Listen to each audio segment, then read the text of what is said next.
কলা পাতা দিয়া লাশটা ডাকিয়ে রাখছে। দুইটা সন্তান বাবার শিওরে দাঁড়াইয়া দাঁড়াইয়া চোখের পানি ফালাইয়া কান্দে। আল্লাহ, আমরা এত গরিব মানুষ, এত অসহায় মানুষ, আবার বাবার কাপড়ের টাকা পর্যন্ত নাই। এইভাবে দুইটা ছেলে কাঁদতেছে।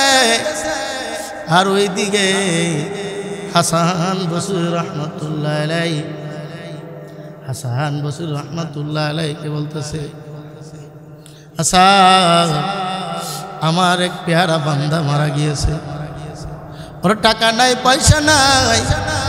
সন্তানগুলো ডুকরে ডুকরে কাঁদতেছে। তুমি একটু যাও, তার খোঁজ খবর নিয়ে নাও, আমার বান্দাটার কাপনের ব্যবস্থা করো, জানাজার ব্যবস্থা করো। হাসান বসির রহমতুল্লাহ আলাইহি যখন লাশের কাছে আসলেন, দেখে কলা পাতা দিয়া লাশটা ঢাকা।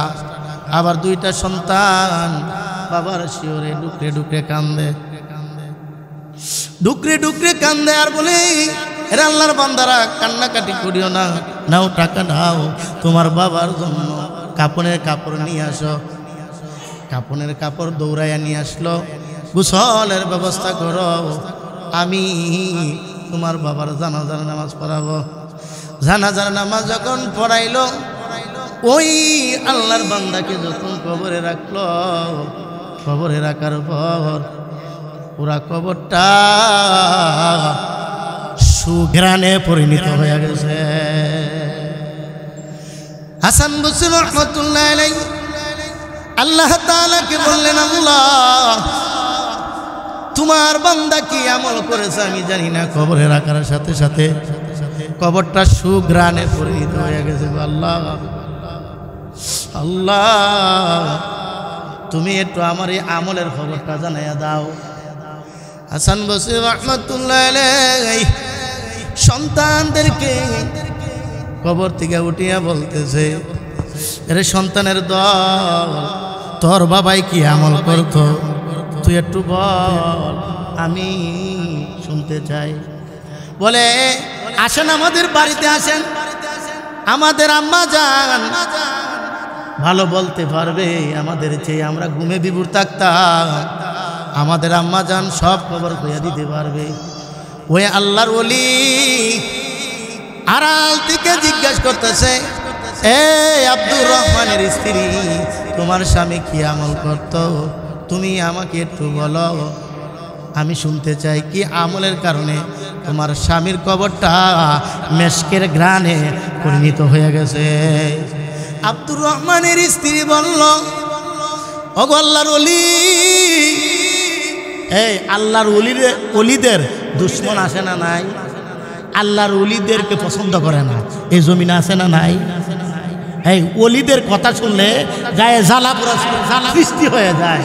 ওলিদের কথা শুনতে ভালো পায় না, কিন্তু আল্লাহর ওলি কি এমনি এমনি হয়ে গেছে? সারা রাত্র ঘুমায় না, তাহাজ্জুদের নামাজে কাটিয়ে দিয়েছেন, কুরআন তিলাওয়াতে কাটিয়ে দিয়েছেন, জিকির আজকারে কাটিয়ে দিয়েছেন। নফল আমল করতে করতে আল্লাহর সাথে গভীর সম্পর্ক হয়ে গেছে। এমনি আল্লাহর ওলি হয়েছে নাকি? হাসান বসির রহমতুল্লাহ আলাইহি বিবিকে বলল, বিবি রে, কি আমল করে আমাকে একটু জানাও। বিবি বলল, আমার স্বামীর একটা আমল, ওই দিনের বেলায় ক্ষেত কামারে কাজ করিয়া যখন রাতের বেলায় আসে, আসার পর কিছু খানা খেয়ে আমি দেখতাম যাই না আমাদের মসল্লা নিয়ে বসে যায়, তাই না আমাদের মসল্লার মধ্যে 4 রাকাত 8 রাকাত তাহাজ্জুদের নামাজ পড়িয়া আল্লাহর কুরআনটা নিয়া ওই প্রত্যেক লাইনে লাইনে শাহাদাতুল হাটা গায় আর বলে, হাজা কালাম রব্বি, ইহা আমার মাওলার কালাম, ইহা আমার আল্লাহর কুদরতি জবানের কথা।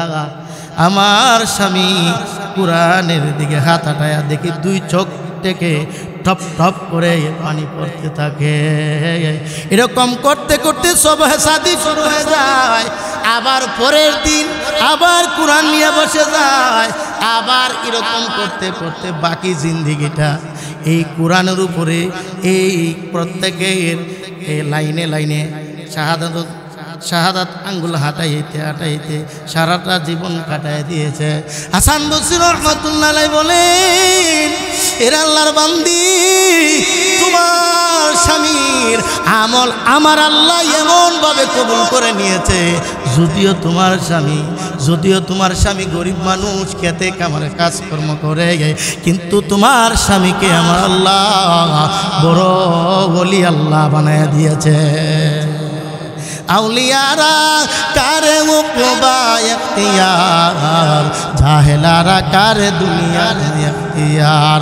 মাইলে মোমেন সুয়ে মোমেন মিশাওয়াদ, মাইলে কাফের সুয়ে কাফের মিশাওয়াদ। এক জামানা সাহবতে বা আউলিয়া, বেহতারাদ সাদ সালে তোয়াত বেরিয়া। সৎসঙ্গ স্বর্গবাস, অসৎসঙ্গ সর্বনাশ। কোরআনের সাথে মহব্বত করেছে, তার জন্য কোরআনটা নাজাতের জরিয়া হয়ে গেছে। জুড়ে জুড়ে বলেন সুবহানাল্লাহ। আপনি যদি দুনিয়াওয়ালার সাথে, গাঁজাখুরের সাথে, মদখুরের সাথে, সুদখুর ঘুষখোরের সাথে যদি সম্পর্ক রাখেন, আল্লাহর কসম করে বলি কোনোদিন তোমার জন্য নাজাতের উসিলা হবা না, কোনোদিন আল্লাহওয়ালা হইতে পারবা না। জুড়ে জুড়ে বলেন কথা ঠিক কিনা? যদি আল্লাহওয়ালা হইতে হয়, কোনো এক আল্লাহর ওলির হাতে হাত লাগাইতে হবে, আল্লাহর ওলির পরামর্শ নিয়ে চলতে হবে, তাহলে অবশ্যই অবশ্যই আপনি আল্লাহর ওলি হইতে পারবেন। আর যদি গুনাহগারদের সাথে, নাফরমানদের সাথে সম্পর্ক রাখেন, তাহলে গুনাহগার নাফরমানে পরিণত হয়ে যাবেন। জুড়ে জুড়ে বলেন কথা ঠিক কিনা? এই জন্য আল্লামা শেখ সাদী রাহমাতুল্লাহ আলাইহি জামানার বড় কুতুব, বড় ওলি আল্লাহ ছিলেন। উনি কিন্তু কবিতায় এমনি এমনি বলেন নাই, এক জামানা সবতে বা আউলিয়া, বেহতারাদ সাদ সালে তোয়াত বেরিয়া। শেখ সাদী বলেন, যদি কোনো আল্লাহওয়ালার সহবতে যদি 1 ঘন্টা যদি সময় কাটাইতে পারো, 60 বছর বা 100 বছর নফল আমল করলে যে সওয়াব হবে, ওই পরিমাণ সওয়াব তুমি হাসিল করতে পারবে। আবার শেষ বয়সে বলে গেছেন, প্রথম যেদিন তুমি এসেছিলে ববে, কেঁদেছিলা তুমি একা, হেসেছিলা সবে, এমন জীবন তুমি করিবে গঠন, মরণে হাসিলে তুমি কাঁদিবে ভুবন। আরে তুমি যদি রসুলের খাঁটি উম্মত হইয়া মৌতের বিছানায় যদি শুইতে পারো, তোমার জন্য আসমান কাঁদবে, জমিন কাঁদবে, ঘরের বিড়াল পর্যন্ত কাঁদে। কারণ চরমনায় যে আল্লাহর ওলি কুতুবুল আলম সৈয়দ ফজলুল করিম রাহমাতুল্লাহ আলাইহি যেই দিন ইন্তিকাল করেছে, সেই দিন আকাশ অন্ধকার হয়ে গেছে, সেদিন লাগে যেমন আকাশ কান্নাকাটি করতেছে। আল্লামা শেখ সাদী রাহমাতুল্লাহ আলাইহি এটাই বুঝাইছেন, যদি নেককার হইয়া, আল্লাহওয়ালা হইয়া যদি মৃত্যুর বিছানায় শুইতে পারেন, তোমার জন্য তামাম মাখলুক জার জার করে কাঁদতে থাকবে। প্রথম যেদিন তুমি এসেছিলে ববে, কেঁদেছিলা একা তুমি, হেসেছিল সবে, এমন জীবন তুমি করিবে গঠন, মরণে হাসিবে তুমি কাঁদিবে ভুবন। যেই কথাগুলো বলছি বুঝার আমল করা তৌফিক দান করুন।